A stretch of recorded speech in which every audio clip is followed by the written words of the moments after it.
Cadena 30, la televisión más abierta que nunca.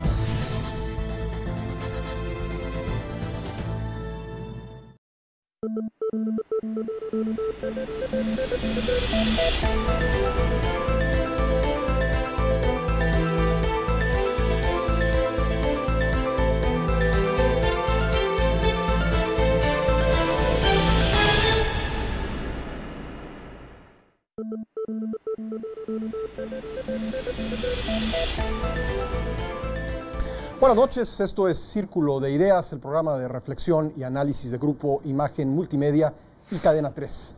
En esta ocasión nos acompañan Yuridia Sierra, comentarista de Grupo Imagen Multimedia. Hola Pascal, ¿cómo estás? Pues si sigue el posdebate dando, ¿no?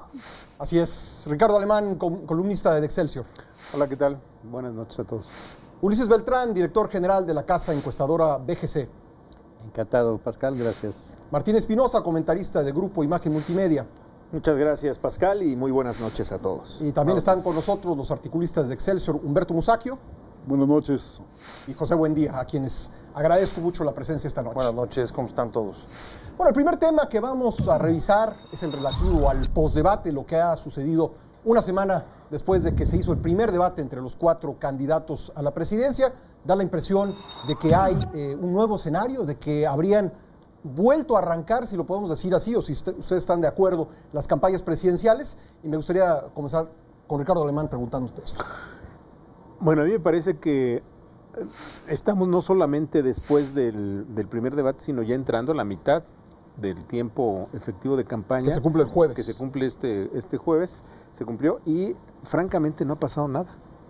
O sea, sigue todo igual. A mí me parece que lo que estamos viendo es una gran mediocridad de los partidos que van en segundo y tercer lugar, que se están disputando el segundo y tercer lugar, una mediocridad importante en sus candidatos, en sus propuestas, en la capacidad que pueden tener para hacerle daño al adversario. Y por el otro lado, una esfera que está, digamos, cubriendo a Enrique Peña Nieto. Parece invencible, parece que no le hacen daño, y bueno, si esto sigue un mes, está muerto el asunto. Y sin embargo, Yuridia, y aquí haciéndole un poco el abogado del diablo, ¿no hay nuevos temas, un nuevo empuje en las campañas? Yo creo que sí hubo temas que, curiosamente, y coincido contigo, mi querido Ricardo, en que ha habido o hubo de entrada mediocridad en el debate, en tanto los partidos de oposición pues no lograron asestarle, como lo discutíamos aquí mismo el domingo pasado, ningún golpe mortal al puntero, o por lo menos un golpe que realmente le significara alguna pérdida importante de preferencias. Sin embargo, sí creo, Pascal, compañeros, ¿no?, que en la semana ha habido nuevos temas sobre la mesa, que sobre todo los equipos de los candidatos han puesto en varias emisiones radiofónicas, en debates que han tenido entre ellos, y sobre todo lo que tiene que ver en lo respectivo a los gastos en comunicación social que tuvieron tanto López Obrador como Enrique Peña Nieto. Ahí incluso veíamos a López Obrador diciendo esta semana: si a mí me comprueban que gasté más de 500 millones de pesos durante mi renuncio a mi candidatura, dijo él. Y apenas el viernes, Enrique Peña Nieto, en una entrevista con Carmen Aristegui, pues llevó información pública, la cuenta pública del DF, y dijo: pues aquí está, son 1,000 millones de pesos, y hasta ahorita pues no vemos que haya López Obrador renunciado a su candidatura. Y lo mismo del otro lado, pues, ¿no? Están todas estas filtraciones que se han recuperado en medios como Proceso en años anteriores, donde se asegura que Enrique Peña Nieto gastó muchísimo dinero en difusión y en propaganda, y también, ¿no?, o tampoco ha logrado como quedar clarificado todo ese asunto. Sí creo que hay nuevos temas, Pascal. A ver, Humberto Musacchio, aquí estuvimos hace una semana, y un poco la conclusión que tuvimos es que no había un real ganador del debate y que las cosas continuarían pues, más o menos igual en términos de preferencia electoral. ¿Tú qué has observado en la semana que pasó después del debate? Que efectivamente hay una grisura notoria de la campaña, de los candidatos, de las propuestas. Pur si mueve, sin embargo se mueve, pues hay algo que está por ahí trabajándose, porque a mí me sorprende, y esto nos lo podrá explicar mejor Ulises, que pasen cosas y dejen de pasar y no ocurra nada, y que las encuestas se mantengan igual, y que tengamos un puntero, y que apenas Josefina haya perdido por ahí un punto. ¿Qué sucede? ¿Por qué no se refleja en esta opinión pública que se recoge y se procesa en las encuestas, todo lo que está ocurriendo, los resbalones de los candidatos, sus tonterías, sus cuentas, el derroche de uno o algunos, la pobreza de otros. No sé, yo no tengo las respuestas, me parece que esto es más bien para un adivino que para un analista político, ¿no? Habíamos dicho también que Gabriel Cuadri se constituyó en un personaje fresco en la campaña a raíz de su participación en el debate. Martín Espinosa, ¿cómo ves el tratamiento que ha recibido en los medios y también la atención que ya le dispensan los otros candidatos? Es indudable que Gabriel Cuadri ha logrado captar la atención de una parte del electorado, eso es indudable, pero yo creo que la ciudadanía se encuentra hoy dentro de esa grisura que todos hemos coincidido en señalar. Gabriel Cuadri se encuentra en una disyuntiva, y la ciudadanía lo mismo, de decir: ¿cómo es posible que quien haya expuesto con mayor claridad y puntualidad una serie de temas que preguntaban en el debate venga de un partido o recibe el apoyo de una de las personas más cuestionadas en la vida política del país, como es la profesora Elbester Gordillo? Que ahí en el debate lo dejaron pasar todos limpio, pues, claro. ¿no? Nadie le señaló a Gabriel Cuadri justamente, pues, en el partido de quién está, que todos lo sabemos, porque el ¿no? objetivo a vencer era Peña Por Nieto. supuesto, y ya digamos en el posdebate entonces dijeron: ay, pues sí, no, Sí, se lo estamos esperaban, y viendo, dijeron, Pepe Elbester Gordillo, Gordillo. acusaciones en contra de la gestión de Gabriel Cuadri en el Instituto Nacional de Ecología y también, bueno, acusaciones mucho más directas por la obviedad del partido que lo postula y la cercanía con Elbester Gordillo. ¿Tú cómo lo ves? Bueno, yo creo que lo primero es decir que yo francamente o personalmente celebro que un poco esta coartada ciudadana que se ha ido generando en los procesos electorales de la última década, en la que hay esta pretensión de, digamos, mercadológica de presentar un candidato como ciudadano independientemente de donde venga, de las experiencias que tenga, y en su caso, pues venir, digamos, que una de las fuerzas con las peores prácticas políticas que existen en el país se quiera convertir, digamos, que en una figura pura y convincente, como si viniera fuera de la clase política. Yo creo que eso es positivo, que no quede ese cartabón o esa fachada detrás de la cual, pues lo que hay, por ejemplo, en caso de que consiga el registro, es la permanencia de una de las fuerzas que ha obstaculizado uno de los sectores que más necesidad tienen de desarrollo en este país, como es el sector educativo. Y su bancada Ahora, se puede convertir además en ficha de cambio política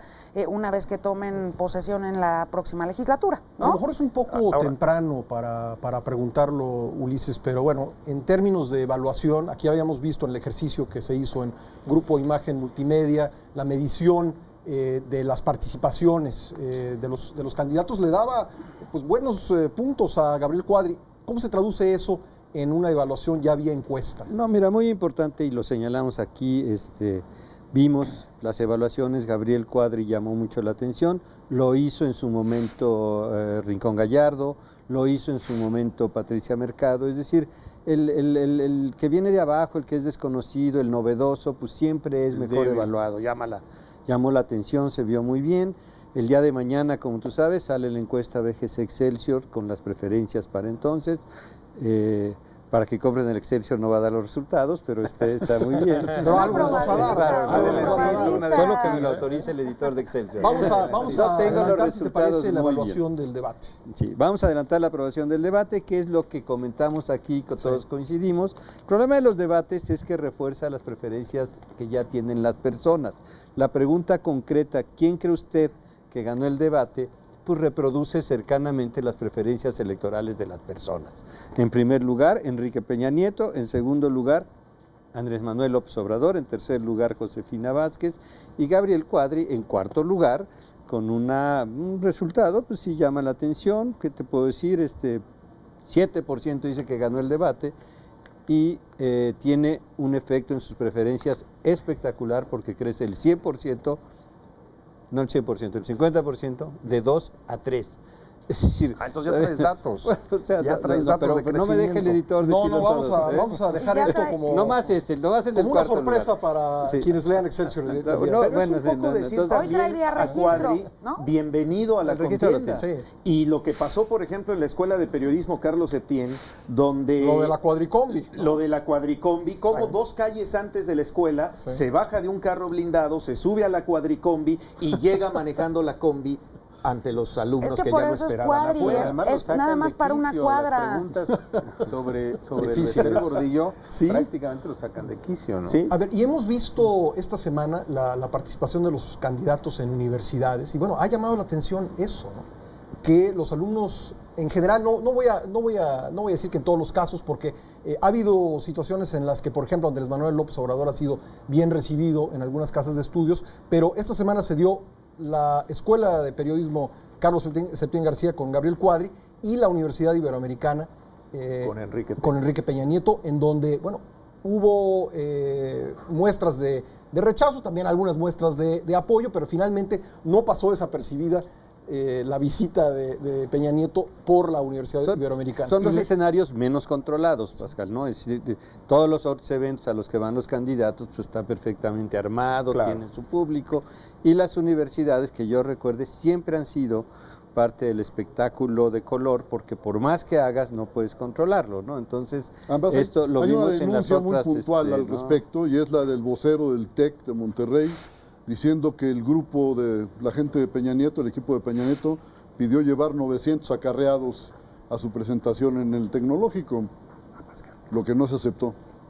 En el caso de la Ibero, tengo entendido que se pidió la credencial de la universidad para acceder, lo cual limitaría la posibilidad de que hubiera acarreados.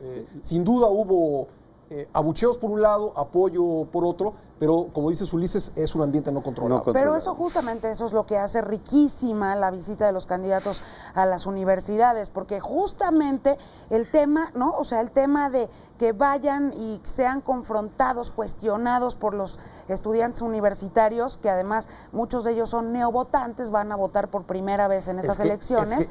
Justamente esa es la riqueza. Es que esa ¿no? es la clave, ¿no? Claro. O sea, vamos a tener en estas elecciones 3,5 millones de nuevos votantes que van a ir por primera vez a las urnas. Y creo que 1 de cada 3 y creo que mexicanos 7 que van a millones que votar. nunca han votado en una presidencial. Es decir, 3 millones, 3,5 que no han votado nunca y 7 millones que no han votado en una ¿De qué? presidencial. Porque lo 21 pudieron años, ¿no? hacer Sí, en la de de 21 2009, años. Así en es. efecto. Y además coincide también con ser uno de los sectores donde se concentra el mayor número de indecisos.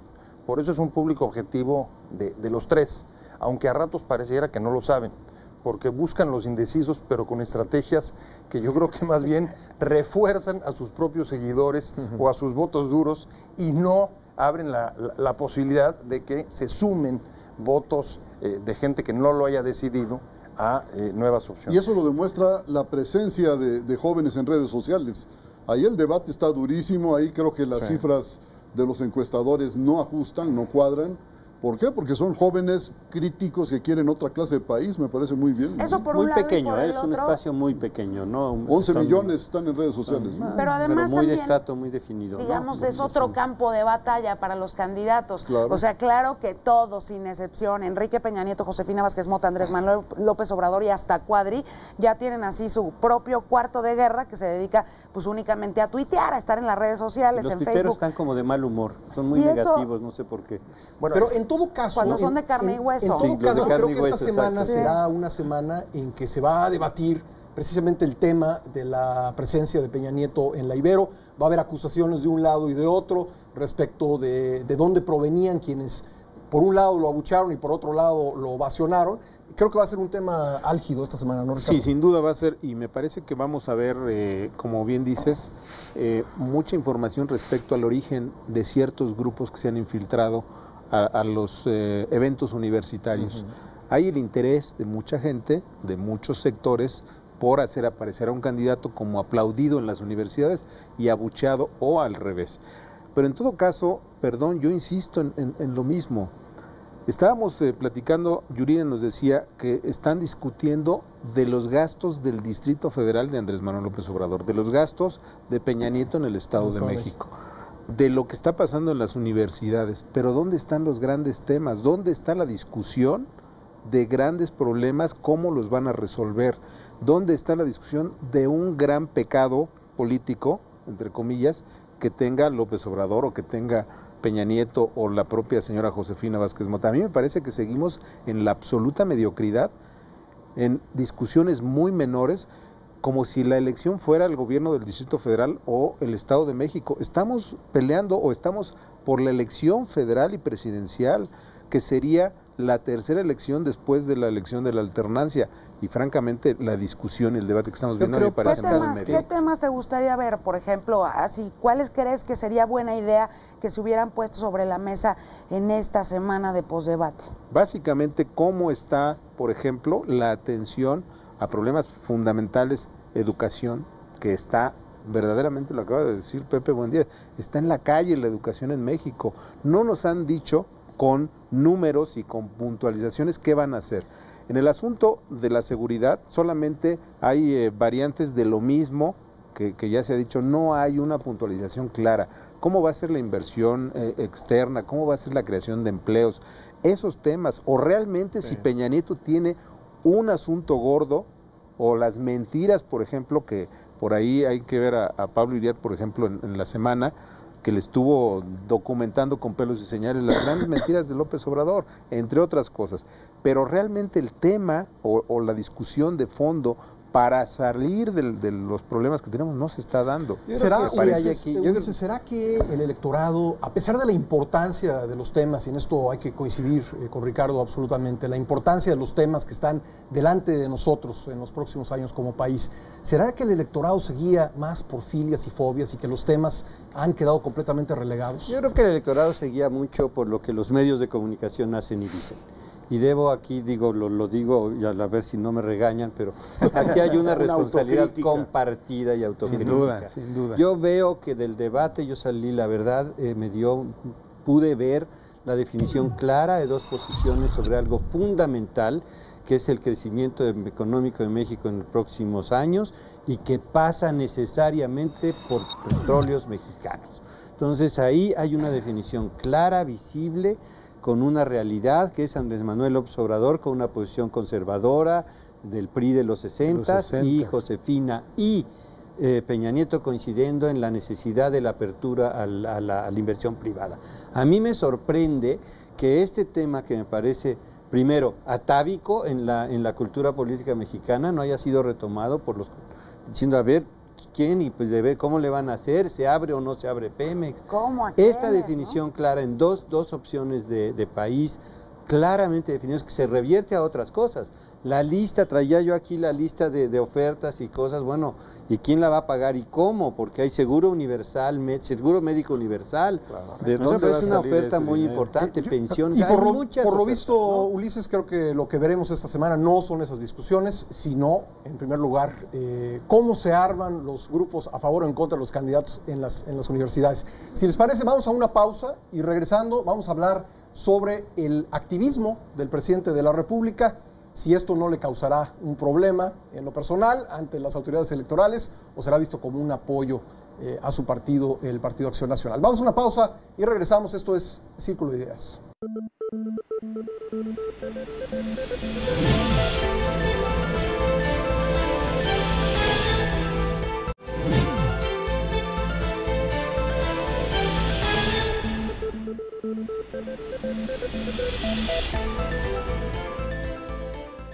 Regresamos a Círculo de Ideas y como comentábamos antes del corte, se ha visto un incremento en el activismo del presidente Calderón en la semana que termina. Pepe Buendía, ¿tú cómo lo has visto?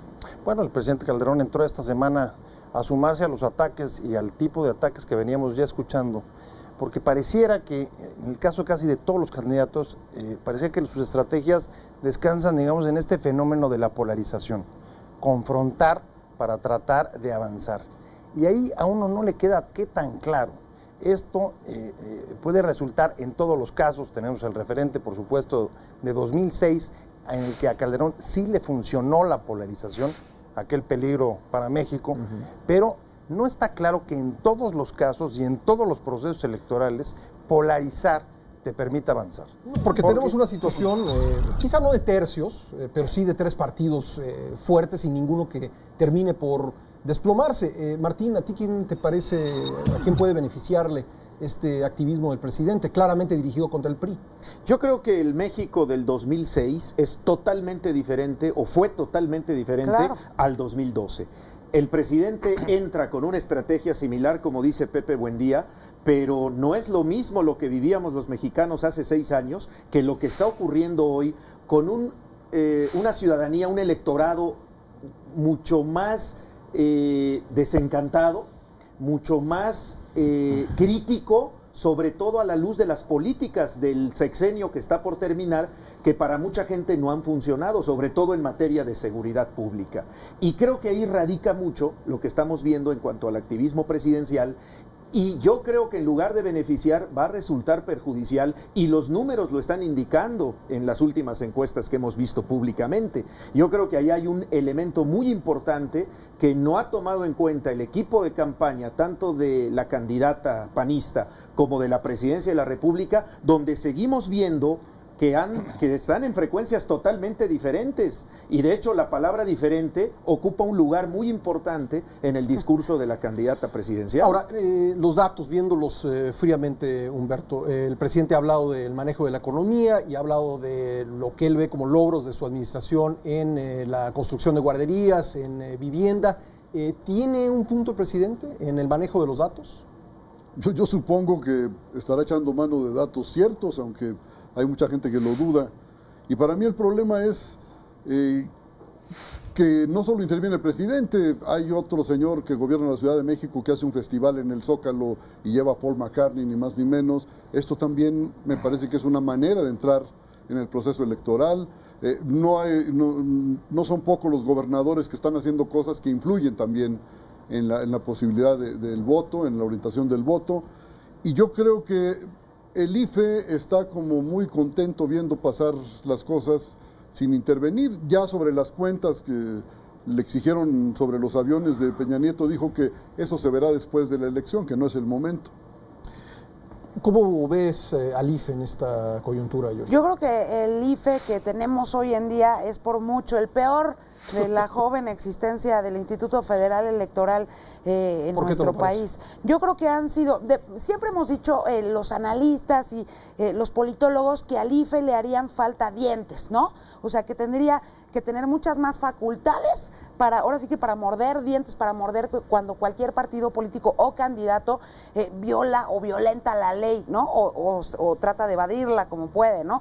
Siempre hemos dicho que al IFE le hacen falta dientes, pero yo ahorita lo que siento es que este IFE, estos consejeros que se sientan en la mesa a discutir las cuestiones electorales, a decir, ni quiero dientes, ¿para qué los quiero? No los necesito. Es decir, siento un IFE muy débil, un IFE que ni siquiera termina como por entender cuál es su verdadera función como árbitro de las elecciones, que parece que está improvisando todo el tiempo sus decisiones, que un día mandan una señal a algunos de sus consejeros y al día siguiente la desdicen otros. Igual el TRIFE, igual el TRIFE. Igual el TRIFE, en efecto. Yo no veo un IFE como aquel IFE de José Woldenberg, el que presidía José Woldenberg, que fue el que a todos los mexicanos nos hizo creer que ahora sí estábamos en la democracia. Bueno, y no solo nos lo hizo creer, realmente entramos a la democracia y empezamos a confiar en nuestras autoridades electorales cuando teníamos un IFE que era capaz de dar manazos sobre la mesa. Ricardo, habíamos visto al presidente un poco retraído, incluso se ha hablado de una distancia respecto de la candidata del PAN a la presidencia. ¿A qué obedece este nuevo activismo? ¿Cómo lo ves tú? Mira, yo creo que, bueno, lo que voy a decir es lo políticamente incorrecto. Yo creo que Felipe Calderón es el único que ha entendido que lo que está en juego es la presidencia de la República, porque es el único que está poniendo sobre la mesa la discusión sobre el gobierno, y lo está poniendo porque le conviene. Se puede cuestionar mucho a Felipe Calderón, ¿sí? De muchas cosas, la guerra, los muertos, la guerra contra el crimen, pero tenemos que reconocer que la economía o los básicos de la economía están funcionando y están funcionando muy bien. De tal manera que él lo que tiene que vender es eso, la estabilidad económica, logros en algunas materias, vivienda, educación, no es precisamente de lo mejor, pero quizás salud, etcétera. Entonces, él lo que está haciendo es queriendo meter la discusión de lo que tiene para vender, pero en el mercado en el que está la elección, pues no les interesa. Hagamos de cuenta que estamos en un supermercado en donde todo el mundo quiere ir a donde están las verduras y no quiere ir a donde está la carne. Y el presidente dice, oigan, vengan acá, yo estoy vendiendo. ¿Coincides, Ulises, en que la gente no se interesa tanto por el mensaje del manejo responsable de la economía? Mira, México tiene un problema en términos de las percepciones económicas, que son las que cuentan. Esté bien, aunque esté relativamente bien la economía, la tremenda desigualdad que existe, la falta de crecimiento económico, la rigidez lo hace ver en mal. los salarios, lo hace ver mal. Entonces, esa no tiene. Ahora, yo lo que veo en el presidente es que si yo veo la campaña del PAN, entiendo que tiene dos vertientes, una que es atacar a la persona del próximo presidente, o sea, a mi contendiente. No está mal, ese señor no cumple y ese es su mensaje central. No habían y tratar de mantener a su candidata muy al margen, haciendo propuestas y sus discursos, pero hay otra parte que es muy relevante, que implica que gane mi contendiente. Y ese discurso no lo habían dado, no lo han hecho, por lo menos en la publicidad, y es el que el presidente tomó y puso en la mesa. O sea, no se les olvide que el PRI y regresar al PRI está mal. Pero incluso antes volver de al los PRI es spots un del riesgo PAN, para México. No, ese es el mensaje. Está más radical que los spots ¿no? del PAN, digamos. Bueno, es que nadie había tomado esa parte del mensaje. Claro, que tenga eficacia o no, no lo sé. Sí. Si no lo toma el equipo de campaña, pues va a ser difícil que lo logre. Será criticado el presidente. Yo, desde mi punto de vista, creo que tiene todo el derecho a hacerlo. Alguien dijo una gran frase: todo gobierno es un partido político en el poder. Potencia, y claro. como cual tiene que hacer su chamba y la está haciendo. Bueno, hay un elemento, yo creo que valdría la pena ponerlo en la mesa, pero justo en el momento en el que el presidente Calderón entró a apoyar públicamente a la candidata Josefina, una vez que se resolvió el proceso interno, cuando dio a conocer aquella encuesta en la que estaba a 4 puntos, me parece, marcó justo el punto de inflexión que produjo un descenso en las preferencias electorales de Josefina. O sea, cuando se le acerca el presidente, se cae Josefina. Bueno, suponiendo que la encuesta decía algo cierto. ¿no? Exactamente. Digamos Y que la la luego vino tendencia la al alza definición que de ella como traía diferente, ¿no? cayó. Entonces, podríamos pensar que justo el apoyo del presidente no parece ser necesariamente más negativo que positivo para ella, y a lo mejor, parafraseando lo que decía hace rato, la que no se ha dado cuenta de que es una candidata presidencial es ella.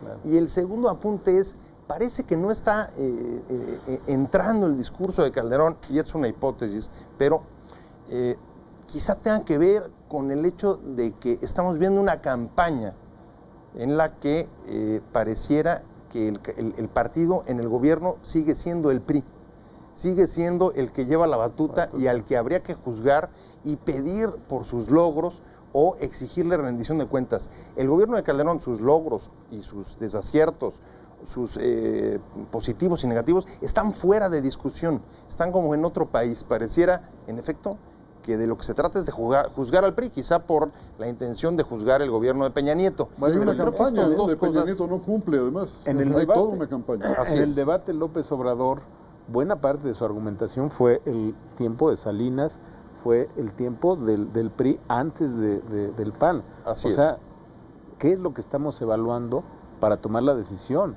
¿El pasado, muy pasado, o el gobierno que está Tan pasado por terminar? como Santana, ¿no te Sí, o acuerdas? Santana, bueno, sí. A ver, yo diría, Francamente, pero de loco.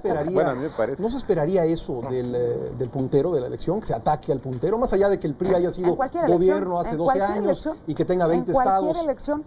Es En normal que cualquier el PRI elección a López sea Obrador le pasó tema, en el ¿no? 2006. Él iba adelante en las encuestas y efectivamente, pues la campaña fue contra López Obrador. O sea, eso en México y en cualquier democracia que se precie de serlo. Pues el que va adelante es ahí donde pones la diana y apuntas todas tus baterías electorales. Pues Y al eso PAN le es súper funcionó normal. en ese entonces. Y ahorita es diferente, el escenario es totalmente diferente, donde hay un PRI, donde hay un candidato priista al que no le están haciendo absolutamente nada. Porque por razones que ignoro, el PAN votó en el 2007 una serie de reformas que blindaron al puntero al repartir los medios de comunicación de esa. La diferencia hicieron, en la elección anterior es que en un momento dado López Obrador, que no compró medios durante mucho tiempo, revirtió esto, empezó a comprar. y habiendo sido rebasado, regresó a empatar Es correcto. O sea, tenía 10% más de audiencia comprada del PAN durante todo el tiempo. Él dijo y lo dijo públicamente, yo no hago esas cosas. Bueno, como ya no se puede hacer eso y como la autoridad reparte al ganador más medios que a los otros, pues esta elección va a ser, me temo, muy aburrida. Se van a mover poco las cosas. Está siendo muy aburrida. Porque esa es la ley que el difunto Muriño puso, negoció y obtuvo de la Cámara de Diputados, y esa es la ley que nos dimos, y es una pena decirlo, la gente se informa más por los spots que por los sitios en lo inmediato. En el mediano plazo no, tenemos más influencia. A ver, Humberto, estamos, como decía Ricardo, a la mitad de la campaña. El próximo jueves se cumple exactamente 45 días. ¿Hay tiempo todavía para ver un cambio importante? ¿Se pueden revertir las cosas? ¿O tú dirías que ante lo que hemos visto, el debate, el postdebate, incluso viniendo otro debate, podríamos pensar en que cambiarían las tendencias? Analistas que afirman que no se van a mover las cifras de voto probable. Sin embargo, hay que recordar la elección de 2006. Si le damos crédito a las cifras finales, pues yo creo que sí se movieron y mucho en las últimas semanas, ¿no? Pero mucho más de lo que hubiera supuesto cualquier analista.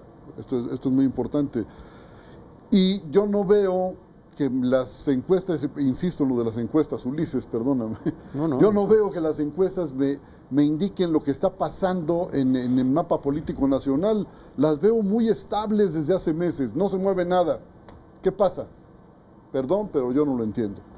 No, yo creo que lo que acabo de decir, que de estos medios tan rígidos en la cual las encuestas casi te están reflejando la asignación de medios de comunicación a los partidos. El PRI tiene más, luego tiene el PAN, creo, y luego el PRD. Con la coalición es difícil estimarlo, pero pues, hay una ventaja. Si creemos que los medios y la publicidad tienen efectos en esto, pues, ¿qué está pasando? Pues pero además hay otro elemento, Humberto.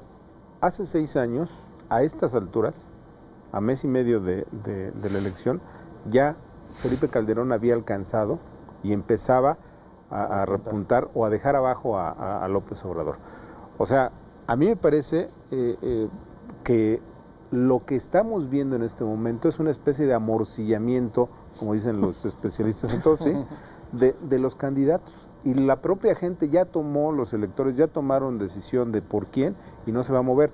El efecto, efectivamente, estoy de acuerdo, tiene que ver mucho con cómo se distribuyeron los spots y cómo pero ¿por qué no se va a mover si hay 50 y tantos % de indecisos y 27% de los que recogen las... No, indecisos 53 que no quieren contestar y 27% no, pero indecisos no son 27, son indecisos. 25. No son indecisos. Es un porcentaje. En las encuestas BGC Excelsior, los indecisos medidos como personas que o no tienen preferencia o tienen una preferencia dudosa, claro, indecisa, son 29%, vienen a la baja, como debe ocurrir. ¿Y los que no han contestan? Venido bajando. Pero en la lógica... Los que no contestan, los que no están, no sé, porque no me contestaron. Ese es el asunto. Pero en la lógica, a ver, Humberto, en la lógica de que sean 25% los indecisos, y la diferencia entre Peña Nieto y Josefina o Andrés es de 20, pues ni con los indecisos totales para un candidato lo van a alcanzar.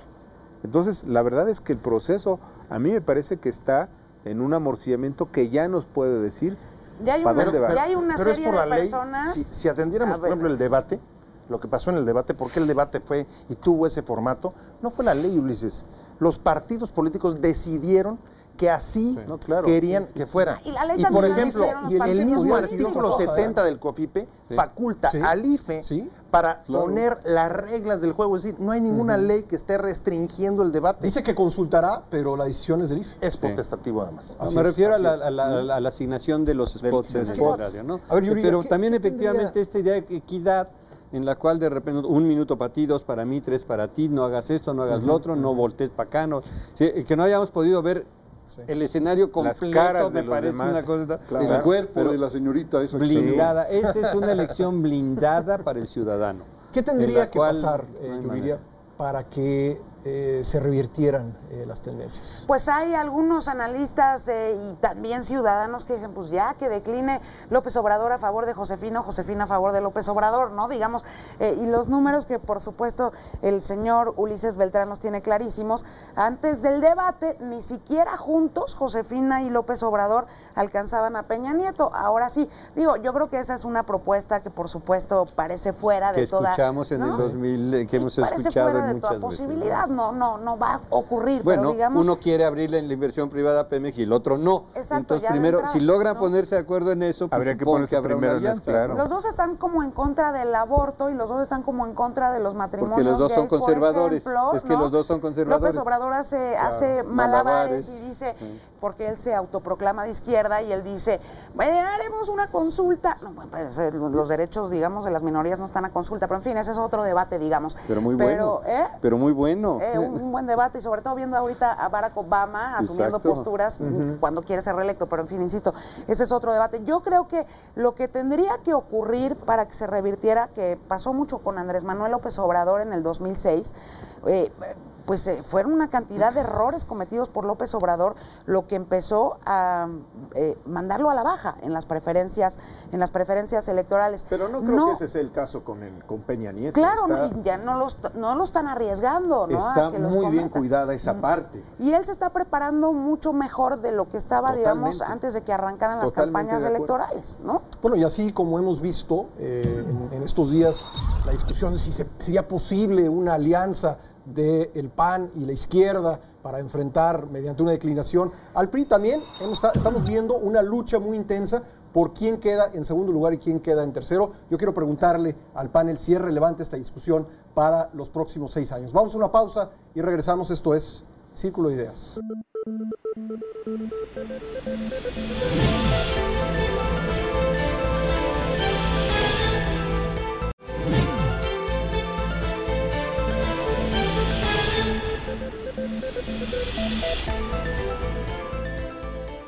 Regresamos a Círculo de Ideas. En cualquier elección parecería que lo importante es quién va a ganar, pero en el caso de la elección presidencial en México hemos pasado una buena cantidad de tiempo para decidir o pensar quién podría quedar en segundo o tercer lugar de la elección presidencial, Ricardo.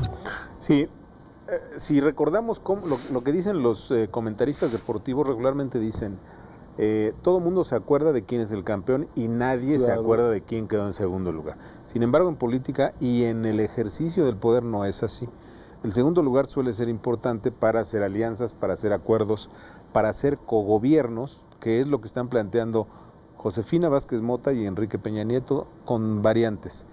Me parece a mí que no solamente del resultado de la propia elección, sino de cómo queda el Congreso o las cámaras, y cómo quede también el Distrito Federal, que también tiene lo suyo, porque se va a repartir de otra manera, porque también ya no es la hegemonía de la izquierda, va a ser importante el segundo y tercer lugar. Es decir, quien quede en segundo lugar tiene más posibilidades de negociar y de participar en el reparto del poder que el que queda en tercer lugar, o además, que en el tercer lugar. Y además yo añadiría, Ricardo, que después de esta elección, digamos, si todo sigue como está, no ceteris paribus, dirían los economistas, si todo sigue tal y como está ahorita, podríamos asistir muy probablemente a una profunda crisis en la izquierda mexicana, como no la ha vivido desde hace 10 años por lo menos, una muy profunda crisis parte de lo que está en juego, precisamente. Y una muy profunda crisis también de la derecha, que va a salir del gobierno, pero va a salir pues completamente desubicada, ¿no? Entonces vamos a seguramente a ver. Desempleados, ¿no? Ese es un punto bien padre. Yo no entiendo, mira, a ver, para una elección presidencial, quien quede en segundo o tercer lugar es perfectamente irrelevante, ¿no? Se gana un puesto y se le da al que llegó en primer lugar. ¿Qué dudas tenemos? Uno, que el partido en el poder termine en tercer lugar en la elección presidencial me parece muy incómodo, por lo menos para su partido. No, nunca ha ocurrido. Y tercero, nunca ha ocurrido. Es muy difícil que ocurra. Sí.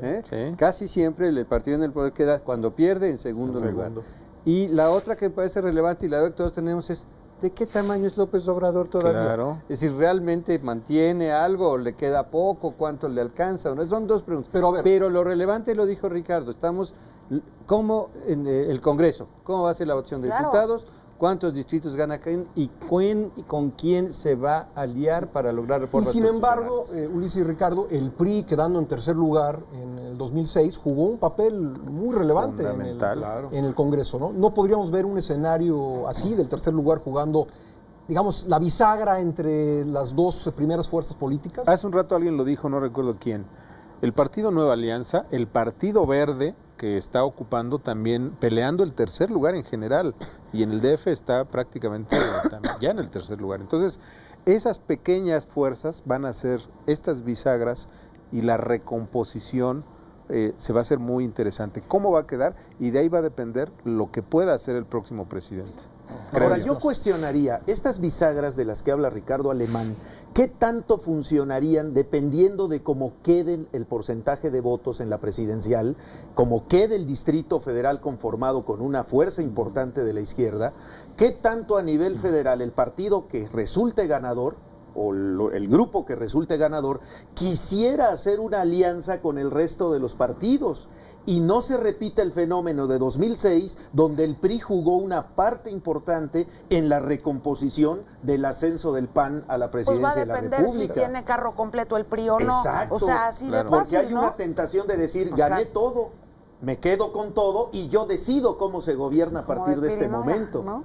Pero a ver, Pepe, Toma tú ves todo. la posibilidad, Pero es un independientemente riesgo, de cómo Ricardo. queden Sí, los resultados, importa mucho. Pero tú ves la posibilidad en el papel de que pudiéramos estar ante la creación de un gobierno de coalición.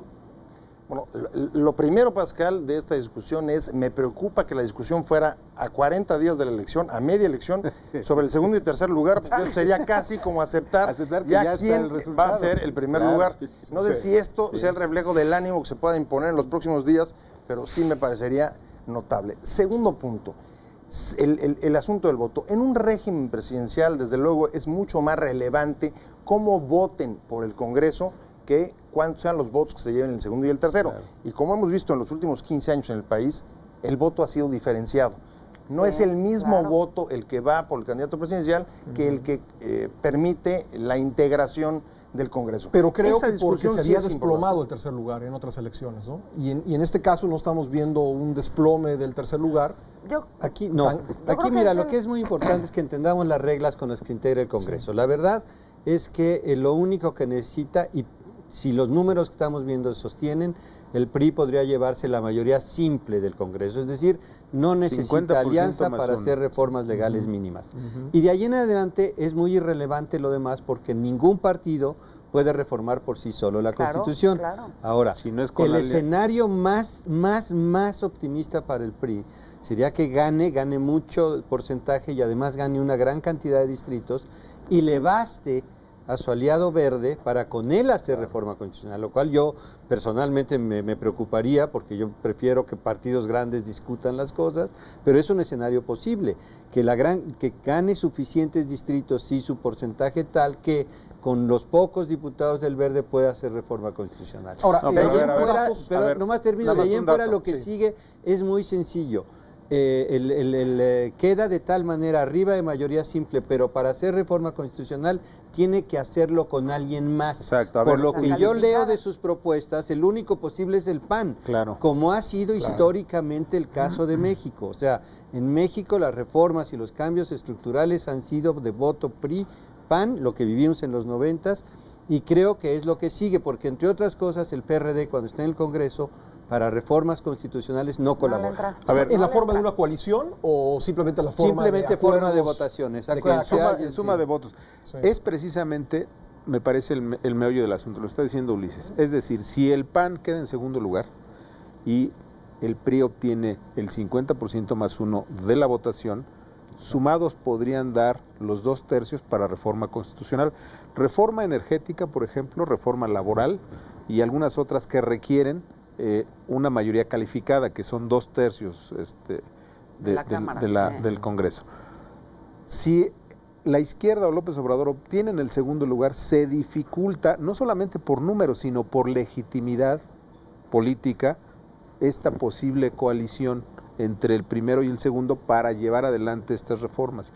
Es ahí donde me parece que está el meollo del asunto. Podríamos pensar entonces que si el PAN queda en segundo lugar estaríamos de vuelta como en 1999. Como antes del 2000. Y si gana el PRD el segundo lugar, vamos como a 1988. Como a los 60. Es muy poco probable que el PRD tenga segundo lugar en la Cámara en de el Diputados. Congreso, sí. O sea, aunque saque segundo lugar en la votación presidencial, nacional, es muy difícil. Es muy difícil Cierto. que logre el segundo lugar. Ahora, Humberto, ¿por qué estamos viendo en los números que nos presenta Ulises y diferentes encuestas que la gente tiene menos inclinación a votar diferenciado? ¿Por qué crees tú? Bueno, me parece que eso obedece a un proceso de cultura política en el que todavía nos falta un buen rato, nos falta mucho trecho por recorrer.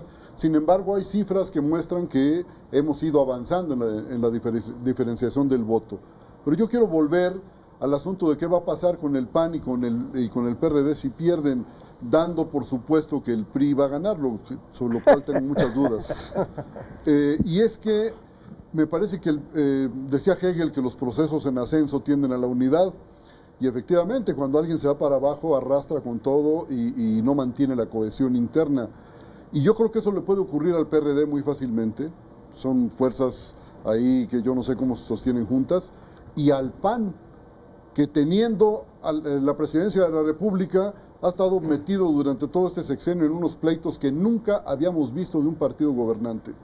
Oye, y luego el PRD, además yo añadiría, Humberto, el PRD se va a quedar presumiblemente, y si todo, según las encuestas, según lo que vemos, sucede, pues se va a quedar con una entidad gobernada en toda la República Mexicana, que es justamente el Distrito Federal. Pero yo ni digo, siquiera el pobre PRD, Mancera, porque el jefe de Tabasco gobierno no es en Tabasco podría militante. tener oportunidad. En una de en Tabasco, en una de esas. sí puede. Pero imagínate, ¿no? O sea, Mancera va a tener que arropar aquí en la capital de la República, pero a los chuchos, pero a los pejes, pero a los marcelos, pero a todas las corrientes, estas corrientes, tribus perredistas. Corrientes. ¿Cómo los va a poner a todos? Porque además Con pues, un gran siempre presupuesto, levantan hay que A ver, decirlo. Martín, ¿tú siempre cómo ves levantan la el manita, futuro ¿no? de los partidos políticos, del partido que quede o de la fuerza política que quede en tercero?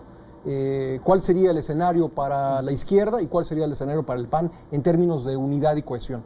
Yo lo que preveo es, bueno, dependiendo de cómo queda el armazón político después del 1 de julio, si el PAN queda en tercer lugar, le va a ser mucho más fácil al PRI colaborar con un tercer lugar que con el segundo, que como ya dijimos, el PRD. Es más difícil que se preste, porque además, ¿qué PRD es el que se va a prestar y el que va a quedar en el Congreso a negociar? ¿Cuáles son las fuerzas de izquierda que van a jugar un papel importante ¿No habría una en parte esa cohesión de la izquierda, política? Pepe? ¿No habría una parte de la izquierda que podría colaborar en una eventual coalición amplia o sobre casos concretos con el PAN y el PRI? Bueno, yo creo que lo ha venido haciendo, ¿no? Creo que hay una parte del PRD, la que dominan los chuchos, que ha tenido posiciones mucho más favorables a llegar a acuerdos, a establecer alianzas, tanto con el PAN como con el PRI. Yo no veo por ahí, francamente, que vaya a haber un cambio muy notable. Creo que el cambio más notable que se puede producir es que, a diferencia de lo que ha pasado en los últimos 15 años, perdón que regrese al tema, esta vez vivamos un mismo partido en la presidencia y en el Congreso. Ese sería el cambio más importante que podría ocurrir y que no ha ocurrido en los últimos 15 años. Otro podría más ser, allá de cómo se den las alianzas digamos, en un esquema de pluralidad y de división como el que hemos vivido en los últimos Y otro ¿Y podría estaríamos ser la ante la ausencia del restauración? fantasma de la legitimidad que hemos tenido a lo largo de este sexenio. Digamos, ante los números que estamos viendo, a lo mejor hay disputas sobre el resultado, pero no parece ser que vayamos a tener un fantasma de ilegitimidad en los próximos 6 años. Pues yo espero que no, ¿no? a mí me gusta mucho circular en Reforma después de las elecciones, entonces espero que el electorado le cobre la factura de lo que hizo, espero que no pase nada de eso. Yo veo a un IFE, al contrario de Yuriria, muy fortalecido, muy disciplinado, muy bien. Yo digo que el mejor árbitro es el que no se ve. Me enseñó alguien que le gusta mucho el fútbol, que no se vea el IFE, que haga su trabajo tranquilo, pero no se ve un escenario de confrontación, sobre todo si, como vemos, la distancia entre primer y segundo no lugar vemos se un mantiene. 0.56%. Exactamente. No. Bueno, ahí la preocupación ahora es la gran distancia, precisamente, que hay. Hay quienes hablan, yo me he sumado a esta posición, del fracaso histórico, cultural, incluso de la izquierda y la derecha. ¿Qué puede significar esto? Regreso a lo que decía Pepe Buendía, me parece a mí que sería un mal síntoma, también lo comentaba hace un rato Ulises, que el partido que tiene la presidencia sea el mismo que tenga una mayoría, aunque sea mayoría simple en el Congreso, porque eso nos habla de que la pluralidad per se, pues la sociedad no la concibe o no le gustó. ¿No le gustó? O simplemente los pleitos y la parálisis que esta propia pluralidad han tenido nos han hecho replegarnos. A mí me parece que ese es el escenario. Martín, ¿no le gustó a la gente la experiencia del Congreso dividido? Pues yo creo que hay una gran desesperanza de la sociedad con respecto a lo que hemos visto en los últimos, no digamos 12 años, con respecto a los últimos 7 años, el final del sexenio de Vicente Fox y todo el sexenio que llevamos actualmente. No tanto en el aspecto económico, donde efectivamente hay bases para mantener una cierta estabilidad, independientemente de las diferencias tan grandes que hay entre quienes tienen y quienes pues prácticamente no tienen nada, pero fundamentalmente yo creo que sí hay un cuestionamiento de la gente como para decir, ¿realmente nos ha funcionado esta repartición de mi voto hacia diversas fuerzas políticas, donde al final del día no concluyen en ninguna reforma que a mi ciudadano me beneficie? Entonces repiensas tu voto y votas por un partido para todos o la mayoría de los cargos. Aquí hay una cosa que hay que ver, mira, vaya a suceder, hay ¿no? dos grandes sistemas sabemos. electorales, el que gana la mayoría se queda, uninominal y el plurinominal. El nuestro es un sistema mixto, pero en el cual prevalece el diseño del ganador se lleva todo, el uninominal. Son 300 distritos uninominales, solo 200 plurinominales. Y yo lo que siento, con y el 42%, presidente, 42.2 se tiene la mayoría. 42 se tiene la mayoría. Es decir, aquí lo que yo veo es que el electorado mexicano creció, se ha educado en la idea del ganador toma todo, del sistema uninominal. Solo te puedo decir, este es un estudio que estamos haciendo en el CIDE y es solo en 16% de las secciones electorales de este país puedes ver electores que votan por el Ejecutivo de una manera y por el Legislativo de otra manera, es decir, opción por partidos pequeños. Es decir, realmente es muy poco el efecto entre las personas. La opción que tienes de hacer votos estratégicos complejos no ha permeado, como es inherente a un sistema plurinominal.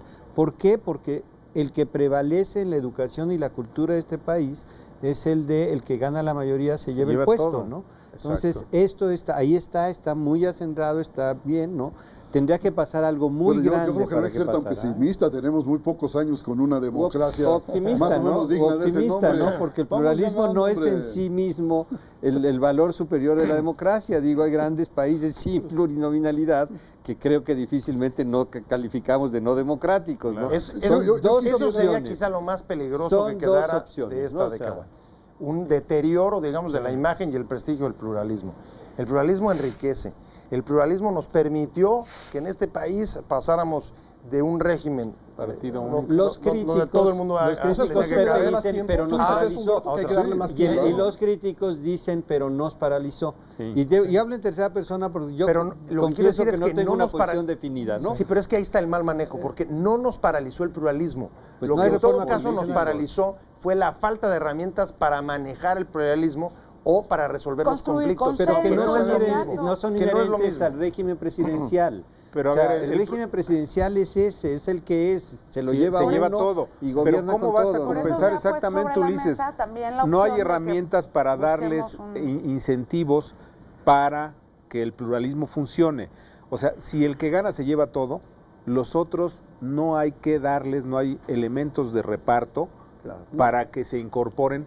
Porque los secretarios son secretarios y no ministros. Es decir, obedecen al presidente y es el que manda y no como en un sistema parlamentario. Que pertenece a otros grupos. Es un sistema mixto que no ha acabado de perfeccionarse. Espero que lo hagamos en el tiempo, pero vamos muchísimo mejor que antes, ¿no? Sin duda. Bueno, y así llegamos al final de esta emisión de Círculo de Ideas. Lo invito a que nos acompañe el próximo domingo y que mañana lunes revise la encuesta de BGC Excelsior en el periódico de la Vida Nacional. Soy Pascal Beltrán del Río, gracias a usted por habernos visto, gracias a nuestro panel. Gracias. Nos vemos el próximo domingo, 21 horas, aquí en Cadena 3.